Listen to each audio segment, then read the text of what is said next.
Hello everyone, তোমাদের সবাইকে স্বাগতম জানাচ্ছি আমাদের আজকের এই ভিডিওতে। গত ভিডিওতে কিন্তু আমরা প্রপারলি দেখেছিলাম কিভাবে আমরা একটি ল্যাচ সার্কিট তৈরি করতে পারি এবং সেখানে আমরা ল্যাচটিকে রিসেট এবং সেট করার জন্য দুটি পুশ বাটন ব্যবহার করেছি। তবে আজকের এই ভিডিওতে আমরা কিন্তু এই যে পুশ বাটনগুলো রয়েছে, পুশ বাটনগুলোর বদলে ব্যবহার করব দুটি টাচ সুইচ। তো চলো এখন আমরা দেখে নিই কিভাবে আমরা এই সার্কিটটি তৈরি করতে পারি। গত ভিডিওতে কিন্তু আমরা দেখেছি যে কিভাবে আমরা একটি ল্যাচ সার্কিট তৈরি করতে পারি, যার মাধ্যমে কিনা আমরা যদি বাটন প্রেস করি তাহলে আমাদের যে এলইডি রয়েছে সেটি কিন্তু রিসেট হয়ে যাচ্ছে এবং যদি অন্য বাটন প্রেস করি তাহলে আমাদের এলইডিটি অন হয়ে থাকছে। তবে আজকের এই ভিডিওতে আমরা এরকমই একটি ল্যাচ সার্কিট তৈরি করব। তবে পুশ বাটনের বদলে আমরা মেইনলি আমাদের যে টাচ সুইচটি রয়েছে এগুলোকে ব্যবহার করব এবং এই জন্য আমরা এই যে সার্কিট ডায়াগ্রামটি দেখতে পাচ্ছ এটিকে ব্যবহার করব।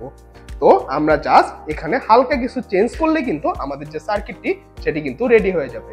তো প্রথমেই আমরা আমাদের যে টাচ সেন্সর দুটি রয়েছে, টাচ সেন্সরের যে দুটি পিন রয়েছে প্রতিটির একটি পিনকেই আমি আমার যে 5 ভোল্ট লাইন রয়েছে 5 ভোল্ট লাইনের সাথে কানেক্ট করে দিব এবং অপর যে পিন দুটি রয়েছে দুটি পিনকেই আমি আমার যে ট্রানজিস্টর দুটি রয়েছে ট্রানজিস্টর দুটির বেজের সাথে কানেক্ট করে দিব।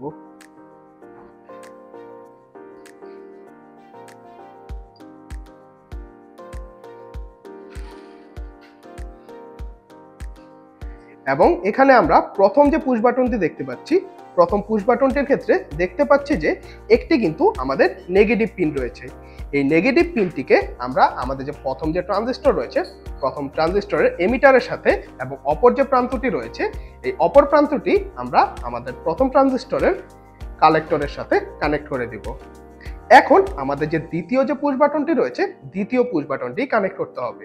দ্বিতীয় পুশ বাটনের আমরা একটি প্রান্ত দেখতে পাচ্ছি যে আমাদের যে 5 ভোল্ট লাইন রয়েছে 5 ভোল্ট লাইন থেকে এসেছে এবং এটিকে আমরা আমাদের যে এমিটার রয়েছে এমিটারের সাথে এবং অপর যে প্রান্তটি রয়েছে সেটিকে আমরা আমাদের যে সেকেন্ড ট্রানজিস্টরের কালেক্টরের সাথে কানেক্ট করে দিব।